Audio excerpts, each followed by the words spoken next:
अब देखो एक ऐसी चीज बताता हूँ जो कि आपको कोई भी टीचर नहीं बताएगा, है ना। वो चीज क्या है, अगर आप बच्चे ये क्वेश्चन बोर्ड एग्जाम में आया और आपने इसको हल कर भी दिया, आपको लगता है कि कहीं यार मुझसे गलती तो नहीं हुई है इस क्वेश्चन में, है ना, मुझे कैसे पता होगा कि इसका आंसर ये होगा। तो देखो आंसर की जांच करने का ना एक तरीका होता है, सबसे बढ़िया तरीका बताता हूँ, कोई टीचर नहीं बताएगा तुमको इस तरीके से क्लास में, है ना। देखो, हेलो बच्चों, आप सभी लोगों का वेलकम है इस वीडियो में। और आज हम लोग क्लास 10th बोर्ड एग्जाम का सबसे महत्वपूर्ण क्वेश्चन करने वाले हैं, जो कि पूरे 6 नंबर का आता है। अगर आप लोग के पेपर में एक बार ये क्वेश्चन आया तो ये पूरे आपको 6 नंबर दे करके जाएगा। और मैं चाहता हूं कि आप सभी बच्चे ऐसे क्वेश्चन को बहुत आसानी से करना सीखें। देखो यहाँ पर ना 3 क्वेश्चन लिखे हुए हैं और इन तीनों में से मैं आपको 2 क्वेश्चन कराने वाला हूँ इस वीडियो में, है ना। अब आप लोग बोलोगे कि सर 2 ही क्वेश्चन क्यों कराने हैं, पूरे 3 कराओ। देखो मैं चाहता हूं कि आप लोग खुद से भी कुछ ना कुछ सीखो, है ना। कराने को तो मैं सारे 3 क्वेश्चंस करा लूंगा, उससे क्या होगा, आप लोग पूरा वीडियो देख भी लोगे, है ना। पर मैं चाहता हूं कि ये मैं आपको 2 जो क्वेश्चन कराऊं इस वीडियो में, जो भी 2 चीजें सिखाऊं, आप लोग इस तीसरे क्वेश्चन को खुद से बनाना सीखो। तभी तो आप लोग बोर्ड एग्जाम में ये क्वेश्चन खुद से कर करके आओगे, है ना। तो वीडियो को हम लोग शुरू करते हैं और देखते हैं अपना पहला क्वेश्चन। पहला क्वेश्चन है इस वीडियो का। तो देखो जब भी आयु वाले प्रश्न होते हैं ना, सबसे पहली बात इनको ना ध्यान से पढ़ो, है ना। जैसे सबसे पहले हम लोग अपने क्वेश्चन को पढ़ लेते हैं यहाँ पर। तो क्वेश्चन में क्या बोला है कि 5 वर्ष बाद जैकब की आयु उसके पुत्र की आयु से 3 गुनी हो जाएगी, है ना।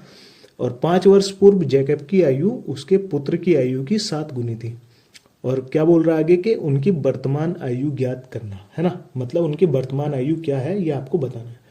देखो भाई ऐसे क्वेश्चन को मैं मानता हूं कि अगर आप लोग 3 स्टेप को समझ जाओ, है ना, स्टेप 1, 2 और 3, ऐसे क्वेश्चन को सबसे बढ़िया तरीका है समझने का स्टेप के माध्यम से, है ना। पहला स्टेप क्या होता है, पहला स्टेप होता है जो कि ऐसे क्वेश्चन में आपसे जो चीज पूछ रहा है, जैसे इस क्वेश्चन में क्या पूछ रहा है कि उनकी वर्तमान आयु क्या है ना।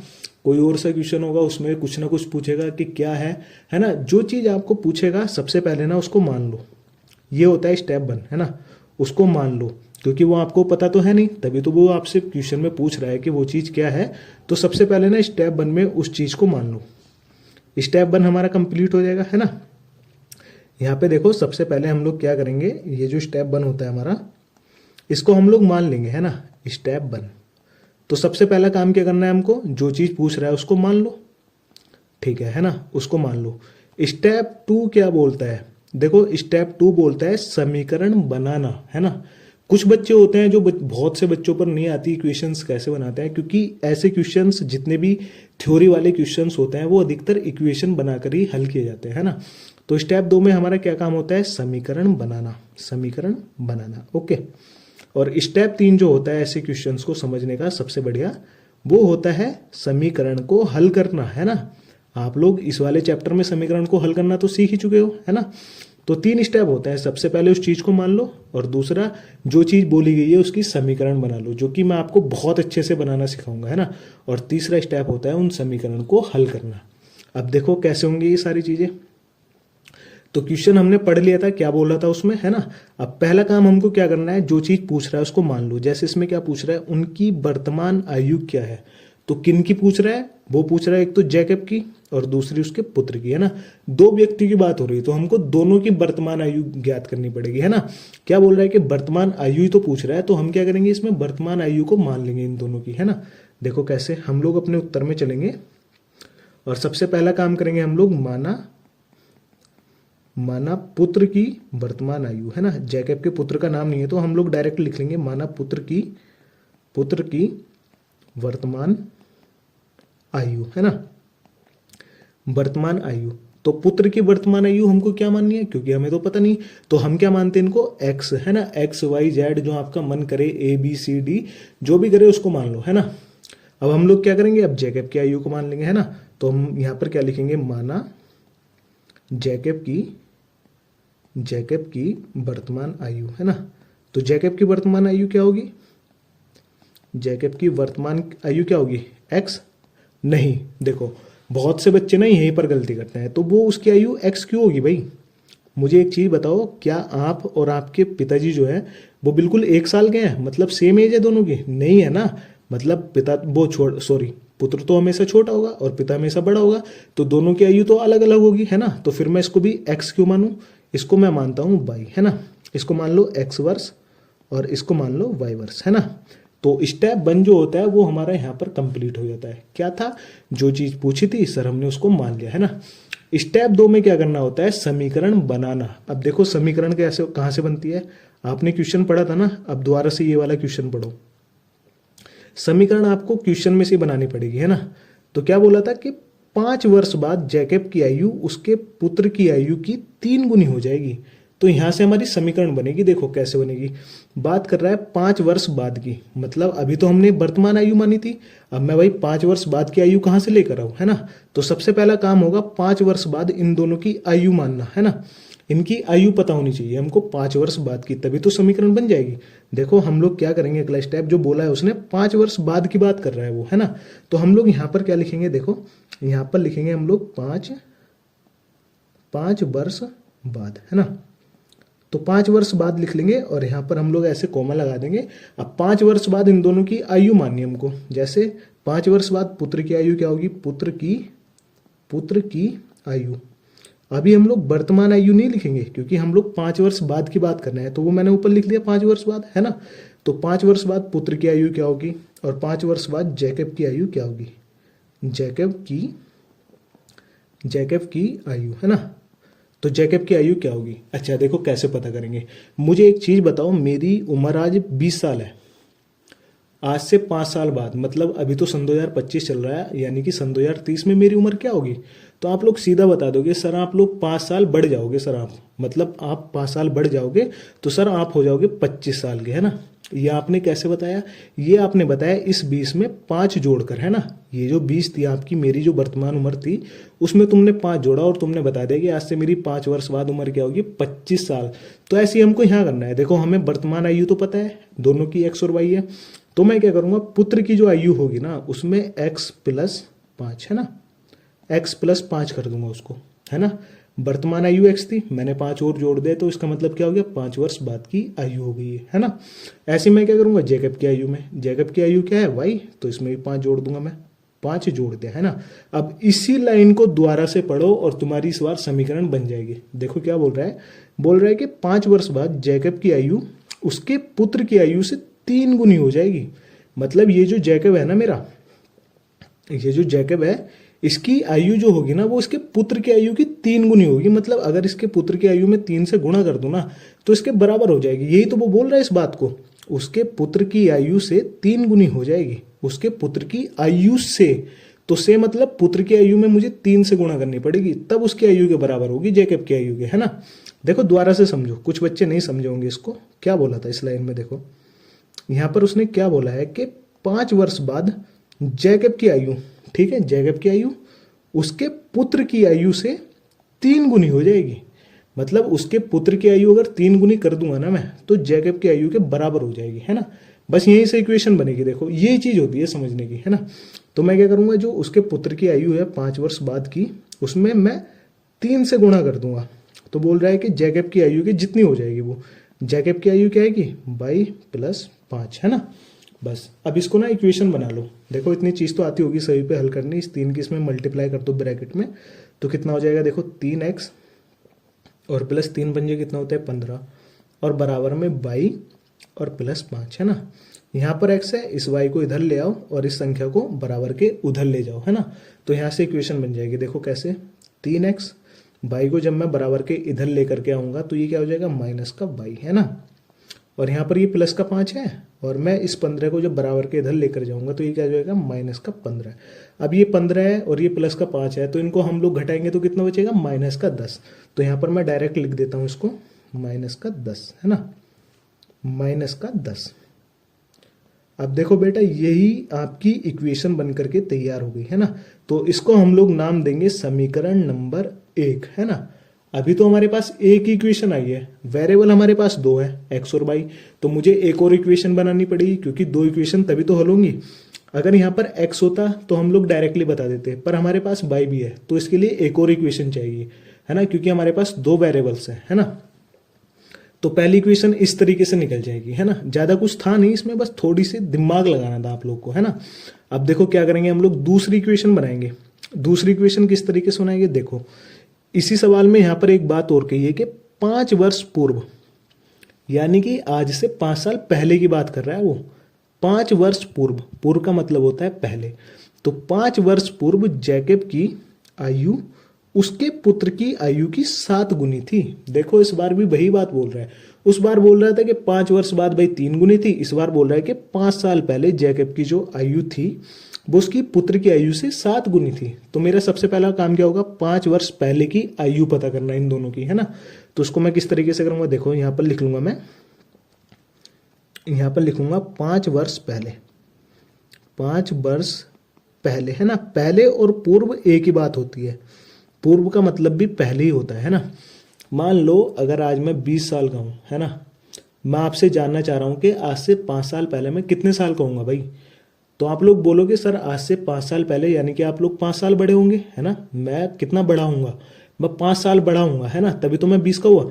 तो अगर मैं यहाँ से 5 को माइनस कर दूंगा तो मैं बता दूंगा कि मेरी 5 साल पहले की उम्र ये थी 15 साल, है ना। तो इसका मतलब क्या हुआ कि अगर मुझे इन दोनों की 5 वर्ष पूर्व की आयु निकालनी होगी तो इनकी वर्तमान आयु की मतलब मैं -5 कर दूंगा, है ना। तो देखो कैसे करेंगे हम लोग। सबसे पहले लिखेंगे पुत्र की आयु, पुत्र की आयु, है ना। और दूसरे स्थान पर हम लोग क्या लिखेंगे, जैकब की आयु, जैकब की आयु, है ना।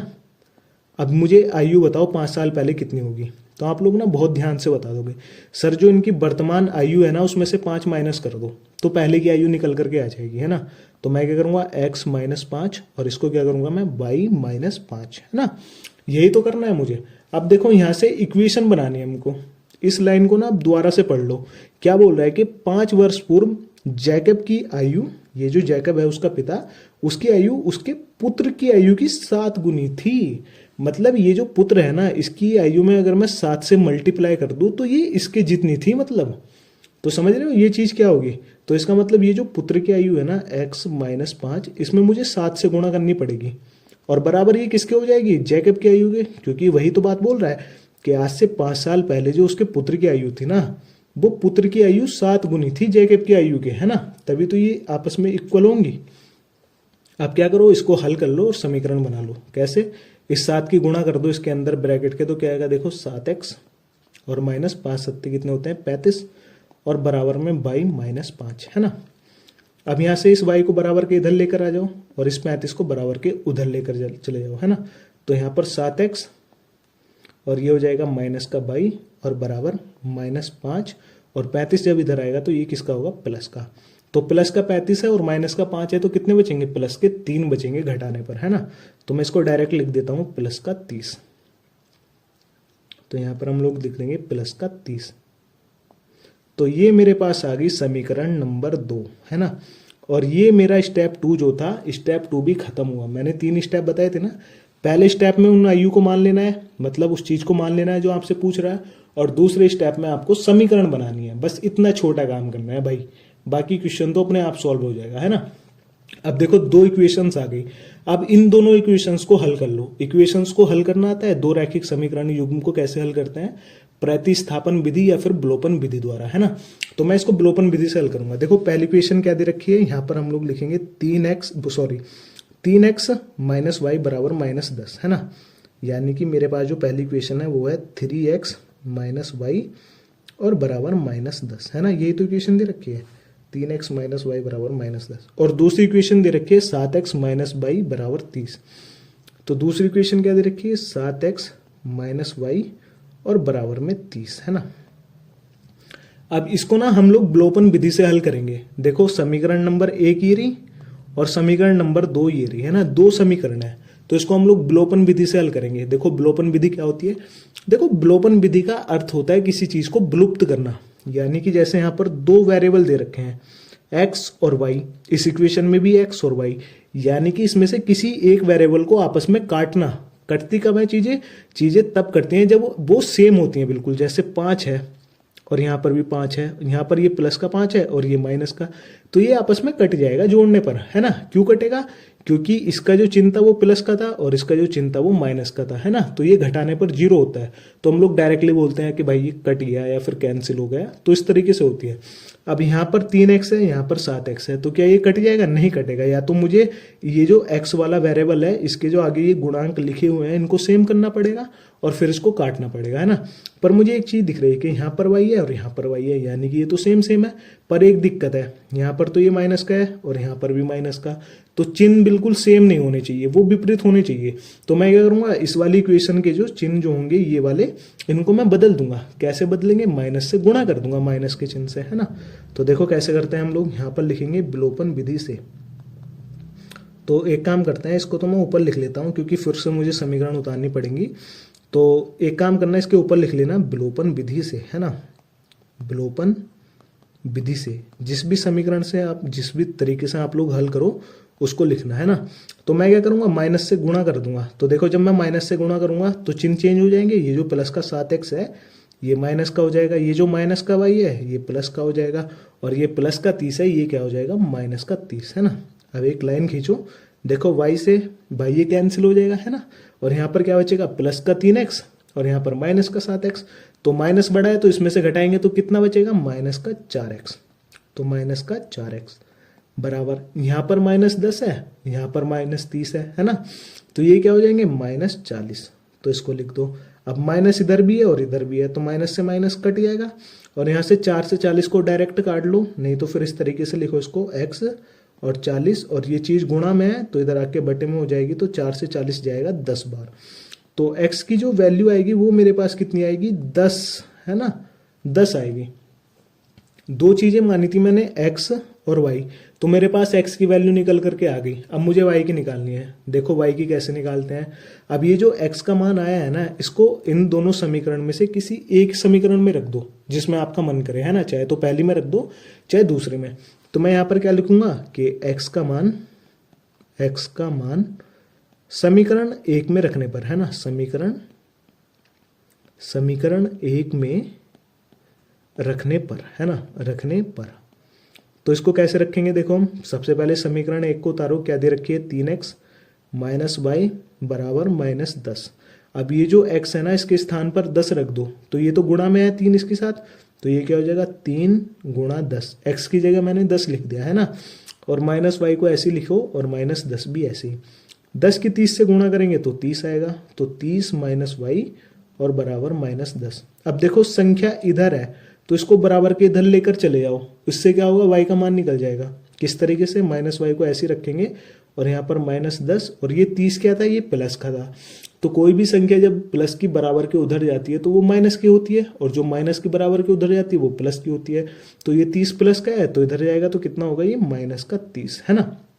अब देखो यहाँ पर -10 है, यहाँ पर -30 है, तो ये आपस में जुड़ जाएंगे क्योंकि इनके चिन्ह क्या है, सेम है। सेम चिन्ह पर चीजें क्या होती है, जुड़ती हैं, है ना।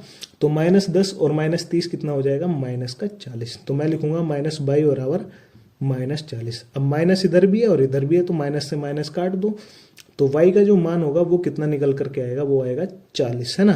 तो मेरे पास दो मान आ गए, एक तो x का और एक y का, दोनों का मान मैंने आसानी से निकाल लिया, है ना। और यही चीजें मैंने यहाँ पर मानी थी, x और y इनकी वर्तमान आयु, है ना। तो x की वैल्यू कितनी आई, देखो यहाँ पर x की वैल्यू आई 10 और y की वैल्यू कितनी आई 40। तो यहाँ पर मैं लिखूंगा इसको x के स्थान पर 10 वर्ष और यहाँ पर y के स्थान पर 40 वर्ष, है ना। अब देखो यही चीज पूछ रहा था क्वेश्चन में कि उनकी वर्तमान आयु ज्ञात करनी है, तो मैंने वर्तमान आयु पहले मान ली थी और फिर उसको निकाल दिया। तो इस यानी कि जो उसका पुत्र था ना वो 10 वर्ष का था और जो उसका बाप था यानी कि जैकब वो 40 वर्ष का था, है ना। तो इस तरीके से ऐसे क्वेश्चन को हल किया जाता है ना। अब देखो हम लोग अगला क्वेश्चन करेंगे। जिन भी बच्चों की समझ में पहला क्वेश्चन नहीं आया तो भाई हाथ जोड़ के विनती है दूसरे क्वेश्चन को ध्यान से देखो और बहुत अच्छे से समझोगे, है ना। अगला क्वेश्चन देखो, दूसरा क्या दे रखा है। देखो दूसरा क्वेश्चन है और ये भी आयु पर आधारित है, आयु पर आधारित, है ना। तो सबसे पहला काम मैंने क्या बताया था, सबसे पहले ना अपने क्वेश्चन को ध्यान से पढ़ो। तो हम लोग इसको पढ़ते हैं, क्या बोल रहा है देखो, वो आफताब अपनी पुत्री से कहता है, आफताब एक व्यक्ति है और बात करता है अपनी पुत्री से, क्या बोलता है कि 7 वर्ष पूर्व मैं तुमसे 7 गुनी आयु का था, है ना। अब से 3 वर्ष बाद मैं तुमसे केवल 3 गुनी आयु का रह जाऊंगा। उनकी आयु ज्ञात करनी है, यानी कि इस बार क्या करना है, आफताब की और उसकी पुत्री की आयु ज्ञात करनी है मुझे, है ना। तो देखो इसको कैसे करेंगे हम लोग। मैंने आपको बताया था आयु वाले क्वेश्चन को सीधा सीधा 3 स्टेप से करो, है ना। 3 स्टेप। पहला स्टेप क्या, जो चीज आपसे पूछी है ऐसे सवाल में उसको मान लो, है ना, मान लो उसको, कुछ ना कुछ मान लो। स्टेप नंबर 2 क्या बताया था मैंने आपसे कि इस सवाल को अच्छे से पढ़कर ना समीकरण बनाओ, है ना, समीकरण बनाओ, समीकरण बनाओ, है ना, ठीक है। और तीसरा स्टेप मैंने क्या बताया था इसमें, ये जो समीकरण बनाई है इनको हल कर लो, बस आपका क्वेश्चन हो जाएगा। देखो कैसे करेंगे हम लोग इसको, यहां पर देखो, है ना। सबसे पहली चीज क्या करनी है, सवाल में मुझसे क्या पूछ रहा है कि उनकी आयु ज्ञात करनी है। उनकी किनकी, एक तो आफताब की और दूसरी आफताब की पुत्री की, है ना। 2 व्यक्तियों की बात हो रही है, एक तो आफताब की और उसकी पुत्री की, है ना। तो मैं अपने उत्तर में क्या करूंगा, सबसे पहले ना इनको मान लूंगा। क्या मानूंगा, इनकी वर्तमान आयु ज्ञात करनी है मुझे। हालांकि यहाँ पर लिखा हुआ नहीं है कि वर्तमान आयु ज्ञात करनी है, पर आपको हमेशा वर्तमान आयु माननी है उसकी क्वेश्चन में, है ना। तो मैं मान लेता हूं कि पुत्री की वर्तमान आयु, पुत्री की वर्तमान आयु, है ना, वर्तमान आयु। तो पुत्री की वर्तमान आयु मैं क्या मानूंगा, मैं मानूंगा कि वो x वर्ष की है जी, उसकी जो उम्र है वो x वर्ष है ना। और ये मुझे x बाद में निकालना है ना। अब मैं क्या करूंगा, आफताब की उम्र मानूंगा। तो मैं क्या करूंगा, आफताब की वर्तमान आयु, है ना, वर्तमान आयु। तो आफताब की वर्तमान आयु क्या मानूंगा, x मानूंगा, नहीं, उसको मैं मानूंगा कोई अलग वेरिएबल, यानी कि y मान लू, मैं z मान लू, ABCD कुछ भी मान लू, है ना। तो उसकी मानूंगा मैं y वर्ष, ठीक है। पहला स्टेप जो होता है वो आपका यहीं पर खत्म होता है। देखो ऐसे क्वेश्चन में जो पूछे उसको मान लो। अब क्या करना है, मुझे क्वेश्चन को ध्यान से पढ़ना है। देखो ध्यान से कैसे पढ़ना है, क्योंकि मुझे समीकरण बनानी है।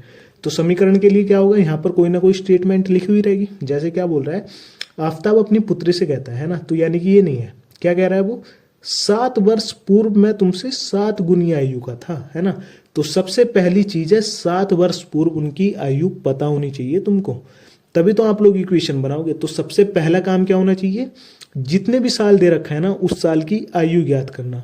आप लोग बोलोगे कि वर्तमान आयु मानी थी तो मुझे 7 वर्ष पहले की आयु कैसे पता होगी, तो अभी मैंने पिछले क्वेश्चन में बताया, तो उसी तरीके से हम लोग इसको ज्ञात करेंगे। देखो कैसे, जितने साल लिखा हुआ है उसको यहां पर क्वेश्चन में लिखो आगे 7 वर्ष पूर्व, है ना, 7 वर्ष पूर्व, है ना।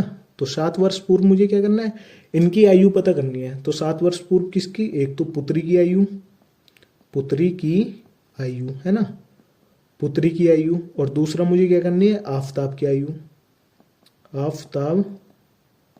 आफताब की आयु, है ना। तो इनकी आयु मुझे कैसे ज्ञात करनी है, क्योंकि मैंने जो आयु मानी थी ना वो वर्तमान आयु थी। वर्तमान आयु मानने का सबसे बढ़िया फायदा है कि आप लोग कोई सी भी आयु ज्ञात कर सकते हो, चाहे 7 वर्ष पहले की, चाहे 10 वर्ष पहले की, चाहे आज से 100 वर्ष पहले की, है ना, कुछ भी ज्ञात कर सकते हो। कैसे, मान लो मेरी उम्र आज 20 साल है, मैं आपसे पूछता हूं कि आज से 7 साल पहले मेरी उम्र कितनी होगी भाई। आप बोलोगे कि सर जो भी उम्र थी तो आप 7 साल ही तो बढ़े होंगे, यानी कि जो भी उम्र थी आपकी आप 7 साल बढ़े होंगे उससे, है ना, तभी तो आज 20 के होंगे। तो मैं क्या करूंगा, मुझे ये उम्र चाहिए तो मैं यहाँ से बढ़ा था, तो मुझे क्या करना है, यहाँ पे माइनस करनी है इसको, यानी कि आज से माइनस करूंगा मैं, तो मुझे 7 साल पहले की उम्र निकल जाएगी, जो कि मेरी 13 वर्ष थी आज से 7 साल पहले, है ना। तो ये उम्र मैंने किस तरीके से निकाली, आज की वर्तमान आयु में से इसको घटा दिया। 7 साल पहले की पूछ रहा तो 7 साल को घटा दिया। तो देखो हम लोग क्या करेंगे, पुत्री की जो आयु थी x वर्ष, उसको मैं क्या कर दूंगा, 7 से, उसमें से मैं 7 माइनस कर दूंगा, तो मेरे पास उसकी 7 वर्ष पहले की आयु आ जाएगी, है ना। पूर्व की बात कर रहा है ना, पूर्व का मतलब होता है पहले, तो पहले की आयु आ जाएगी, है ना, x माइनस 7। ऐसे ही आफताब की क्या होगी, y माइनस 7, आज से 7 साल पहले ये आयु होगी, है ना। अब थोड़ा सा और पढ़ो उस क्वेश्चन को, क्या बोल रहा था कि 7 वर्ष पूर्व में क्या बात कर रहा था वो, मैं तुमसे 7 गुनी आयु का था, मतलब तुम्हारी जो आयु थी ना वो मेरी 7 गुनी थी। बात तो वो अपनी कर रहा है कि मेरी थी, पर वो किसकी गुणा में थी, वो उसकी पुत्री की गुणा में थी, है ना। अगर मैं पुत्री की गुणा 7 से कर दूंगा तो यानी कि मैं उसकी आयु के बराबर जितना हो जाऊंगा। देखो कैसे, यहां पर मैं उसकी पुत्री की आयु लिखता हूं x माइनस 7, उसने सवाल में क्या बोला है कि मैं तुमसे 7 गुनी आयु का था। किससे 7 गुनी आयु का था? अपनी पुत्री से। तो मुझे क्या करना है, इसमें 7 से गुणा करनी है और ये आयु जो बराबर होगी ना वो मेरे आ जाएगी, क्योंकि बोल रहा है कि मैं तुमसे, मैं बात कर रहा है ना, तो यानी कि ये इसकी आयु के बराबर होगी आफताब की। तो यहाँ पर हम लोग आफताब की 7 साल पहले की आयु को लिख देंगे, है ना। अब यहाँ से देखो समीकरण बना लो, कैसे बनाएंगे हम लोग। इस 7 की गुणा कर दो इसके अंदर, तो कितना आएगा 7x माइनस 7 सत्ते 49 और बराबर इधर रहेगा 22 माइनस 7, है ना। अब 22 को इधर लेकर आ जाओ और इस 49 को बराबर के इधर ले जाओ, है ना। तो क्या आएगा देखो 7x, 22 को इधर लेकर आएंगे तो ये क्या होगा माइनस का y बराबर -7 ऐसी, और 49 को जब मैं इधर लेकर जाऊंगा तो ये माइनस का है ना, तो ये क्या हो जाएगा प्लस का 49, है ना। अब यहाँ पर प्लस का 49 है, यहाँ पर माइनस का 7 है, तो इसको आपस में घटाएंगे तो कितना बचेगा +42, है ना। यहाँ पर कितना बचेगा +42 बचेगा। तो एक काम करता हूँ मैं इसको यहाँ पर मिटा देता हूँ और यहाँ पर डायरेक्ट लिख देता हूँ 42, है ना, प्लस का 42, तो 42। अब यहाँ से क्या हुआ, मेरे पास ना एक समीकरण बन गई। बस यही करना था मुझे। पहली समीकरण बना ली मैंने एक स्टेटमेंट को पढ़ के यहाँ से यहाँ तक की, है ना।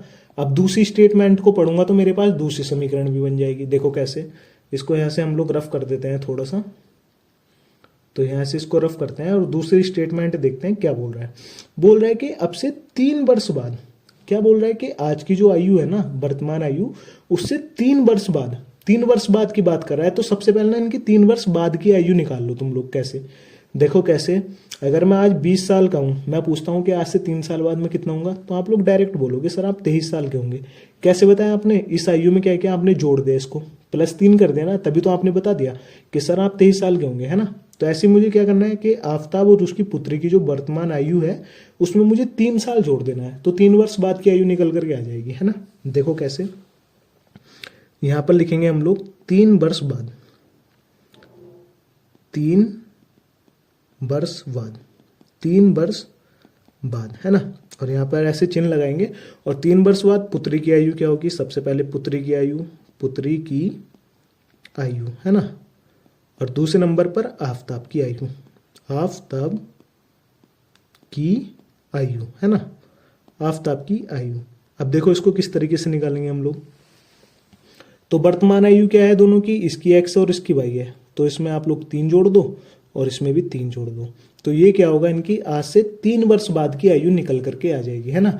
अब देखो क्वेश्चन में क्या बोला था, आगे बोला था कि अब से 3 वर्ष बाद मैं तुमसे केवल 3 गुनी आयु का रह जाऊंगा। इसका मतलब किससे बोल रहा है, वो अपनी लड़की से बोल रहा है ना।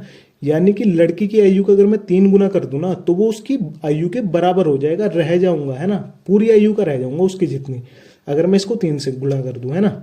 तो करो भाई, लड़की की जो आयु है वो कितनी है, x + 3 है ना। इसमें ना मैं 3 से गुणा कर देता हूँ, तो ये जो आयु होगी ना ये आफताब की आयु के बराबर हो जाएगी। यही बात तो वो देखो बोल रहा था, क्या बोल रहा था कि अब से 3 वर्ष बाद मैं तुमसे केवल 3 गुनी आयु का रह जाऊंगा। किससे रह जाऊंगा, लड़की की आयु से बोल रहा है वो कि तुमसे 3 गुनी आयु का रह जाऊंगा। तो इसका मतलब ये चीज इसके बराबर होगी, है ना। अब इसको हल कर लो, 3 किसके अंदर गुणा करो, ये कितना हो जाएगा 3x + 3 कितने होंगे 9 और बराबर y + 7, है ना। तो y को तो इधर लेकर आ जाओ और 9 को उधर लेकर के चले जाओ, है ना। तो यहाँ पर क्या होगा देखो 3x और -y और बराबर इधर प्लस का 3 है और 9 प्लस का इधर, तो बराबर के इधर जाकर कितना होगा -9, -9 है +3 है, विपरीत चिन्ह है तो घटाएंगे हम लोग। तो यहाँ से -9 में से मैं 3 को घटाऊंगा तो कितना बचेगा -6। तो मैं यहाँ से डायरेक्ट इसको रफ कर देता हूँ और यहाँ पर लिख देता हूँ -6, है ना। तो मेरे पास क्या हुआ, यहाँ पर दूसरी इक्वेशन ये बन करके तैयार हो गई, है ना, समीकरण नंबर 2। तो पहला स्टेप कर लिया मैंने, दूसरा स्टेप कर लिया। अब स्टेप नंबर 3 होता है जो कि इन दोनों समीकरण को हल करना, है ना। किस तरीके से, विलोपन विधि से या फिर प्रतिस्थापन विधि से, है ना। तो देखो इसको कैसे हल करेंगे हम लोग। पहली समीकरण क्या दे रखी है, 7x - y = 42। तो यहाँ पर मैं पहली समीकरण उतार लेता हूँ जो कि है 7x - y और बराबर 42, है ना। ये है समीकरण नंबर 1, है ना। और दूसरी समीकरण क्या दे रखी है, 3x - y बराबर -6, 3x - y बराबर -6, समीकरण नंबर 2, है ना। किससे हल करेंगे हम लोग इसको, विलोपन विधि से, है ना, विलोपन विधि से। तो आप लोग इसके ऊपर लिख लेना ये चीज, समीकरण को उतारने से ऊपर, है ना, विलोपन विधि से, है ना। कैसे करेंगे? देखो, विलोपन विधि का मतलब होता है किसी एक पद को विलुप्त करना x और y में से, है ना। चाहे तो x को विलुप्त कर दो या फिर y को विलुप्त कर दो। कैसे करेंगे हम लोग? देखो, मुझे पता है कि x और 3x, यहाँ पर 7x है, यहाँ पर 3x है, तो ये तो सेम नहीं है, पर मुझे एक चीज दिख रही है, यहाँ पर भी y है और यहाँ पर भी y है ना। तो इसका मतलब y से y कट सकता है, पर क्या चीज होनी चाहिए? इनके ना चिन्ह विपरीत होनी चाहिए। यहाँ पर भी माइनस कर रहे हैं, यहाँ पर भी। तो मुझे क्या करना पड़ेगा? एक समीकरण में माइनस से गुणा करनी पड़ेगी, है ना। चाहे तो पहली में कर दो चाहे दूसरे में। तो डायरेक्टली मोस्टली बच्चे दूसरी में ही कर देते हैं यहाँ पर नीचे, तो मैं भी ऐसे ही करूंगा, है ना। तो यहाँ पर मैं माइनस से गुणा करूंगा, तो यहाँ पर देखो, इसको माइनस से गुणा करूंगा तो ये प्लस का है तो ये माइनस का हो जाएगा, ये माइनस का है तो ये प्लस का हो जाएगा, और ये माइनस का है तो ये भी प्लस का हो जाएगा, है ना। अब क्या करो? इनको घटा दो। तो यहाँ पर चाहे तो आप लोग लिख सकते हो घटाने पर, पिछले क्वेश्चन में मैंने नहीं लिखा था घटाने पर, इस बार लिख लेना, है ना, और उससे पिछले क्वेश्चन में भी लिख लेना। तो देखो, यहाँ पर 7x है, यहाँ पर माइनस का 3x है, तो कितना बचेगा? प्लस का 4x, है ना। y से y तो कैंसिल हो जाएगा क्योंकि यहाँ पर विपरीत चिन्ह है और चीजें भी सेम है हमारे पास, है ना। यहाँ पर 42 है और यहाँ पर प्लस का 6 है, यहाँ पर प्लस का 42 है, यहाँ पर प्लस का 6 है, तो ये आपस में जुड़ जाएंगे। तो कितना हो जाएगा? प्लस का 48। अब देखो x का मान निकालो यहाँ से, 48/4। यहाँ पर ये 4 गुणा में था, यहाँ पर भाग में जाएगा, तो 4 से 48 को काटेंगे, 12 चौक 48। तो x का जो मान होगा वो कितना आएगा? 12। तो x का मान कितना निकल करके आया? 12। अब मुझे क्या करना है? y का मान निकालना है ना। तो y का मान कैसे निकालना है? ये जो x का मान है इसको किसी ना किसी एक समीकरण में रख दो। जैसे यहाँ पर लिखेंगे हम लोग, यहाँ पर नीचे x का मान समीकरण 1, है ना। 1 में रख लो या फिर 2 में रख लो, इस बार चलो मैं 2 में रख लेता हूँ, समीकरण 2 में रखने पर, है ना, रखने पर। तो समीकरण 2 क्या दे रखी है मेरे पास? 3x - y बराबर -6, है ना। इन चिन्ह से पहले जो समीकरण थी, यहां से देख लेना एक बार इसको, क्योंकि वहां पर तो हमने चिन्ह बदल दिए थे। यहाँ पर देखो 3x - y बराबर -6, तो 3x - y बराबर -6, है ना। इस x की जगह 12 लिख दो बस, तो 3 गुणा 12 और -y बराबर -6। 12 ते कितने होते हैं? 36 होते हैं। लिखो 36 - y बराबर -6। अब y को इधर रहने दो, ये जो संख्या है इसको बराबर के इधर लेकर के चले जाओ बस, है ना। तो -y बराबर -6, और 36 प्लस का है तो बराबर के उधर जाएगा, तो कितना होगा? -36। अब 36 और 6 कितने होते हैं? 42, क्योंकि चिन्ह सेम है ना, माइनस माइनस। जब चिन्ह सेम होते हैं ना तो चीजें जुड़ती हैं आपस में, है ना। तो यहाँ पर कितना हो जाएगा? -y बराबर -42, है ना। इधर माइनस है, इधर माइनस है, माइनस से माइनस कैंसिल करो, और y की जो वैल्यू आएगी वो कितनी आएगी? y बराबर हो जाएगा 42। तो तुम्हारे पास दोनों मान आ गए, x और y का, है ना। बस सवाल यहीं पर खत्म हो जाता है। हमने क्वेश्चन में क्या माना था इनकी आयु, तो यहाँ से ना इसको थोड़ा सा रफ कर लो, है ना। देखो, मैंने माना था x वर्ष, तो x का मान मेरे पास क्या निकल कर आया है? 12 वर्ष। y का मान क्या निकल करके आया है? 42 वर्ष। तो इसका मतलब जो आफताब की पुत्री थी ना, उसकी आयु है 12 वर्ष, और जो उसका पुत्र, मतलब उसका पुत्र नहीं, जो सॉरी आफताब है, उसकी आयु है 42 वर्ष। अब देखो, एक ऐसी चीज बताता हूं जो कि आपको कोई भी टीचर नहीं बताएगा, है ना। वो चीज क्या है?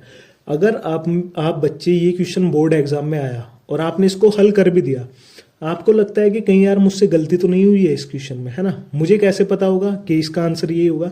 तो देखो, आंसर की जांच करने का ना एक तरीका होता है, सबसे बढ़िया तरीका बताता हूँ, कोई टीचर नहीं बताएगा तुमको इस तरीके से क्लास में, है ना। देखो, यहाँ से ना मैं इसको रफ कर लेता हूँ, इसको आप लोग उतार लेना, है ना। तो यहाँ से इतने हिस्से को मैं रफ कर देता हूँ और आपको बताता हूँ कि आप लोग कैसे पता करो कि आपने जो सवाल किया है वो बिल्कुल सही है। देखो किस तरीके से, x की वैल्यू क्या है? 12 वर्ष, यानी कि उसकी पुत्री जो है कितने साल की है? 12। आफताब कितने साल का है? 42। अब देखो एक बात, यहां से कोई भी एक बात पकड़ लो, जैसे आफताब, सॉरी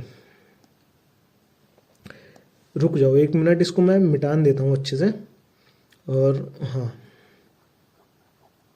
तो इसको मैं यहां पर ना रफ कर लेता हूं। देखो क्या होगा, यहां पर पुत्री की एज कितनी है? 12 वर्ष। आफताब की एज कितनी है? 42 वर्ष। यहां पर ना एक लाइन बोली है, बोला है कि 7 वर्ष पूर्व, मतलब 7 वर्ष पहले। तो आज तो 12 वर्ष है, 7 वर्ष पहले कितनी होगी इसकी उम्र? 12 में से माइनस कर दो, कितने जाएंगे? 5 वर्ष, है ना। 7 वर्ष पहले ये 5 साल की थी, और आफताब 7 वर्ष पहले कितने साल का था? 35 साल का। 42 में से 35 को माइनस कर दो। अब इस लाइन को ध्यान से पढ़ो, 7 वर्ष पूर्व मैं तुमसे 7 गुनी आयु का था। अगर ये बात सही होती है तो आपका आंसर बिल्कुल सही है ना। मतलब 7 गुनी आयु का कौन था? उसका पिता आफताब।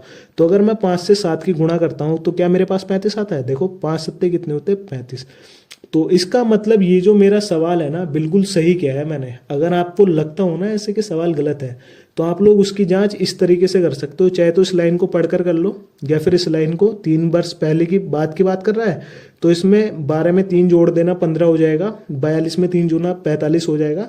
क्या बोल रहा था? 3 गुनी आयु का। तो 15 तिया कितने होता है? 45। तो 15 का 3 गुना क्या होता है? 45। तो इस तरीके से आप लोग उत्तर की जांच कर सकते हो, है ना।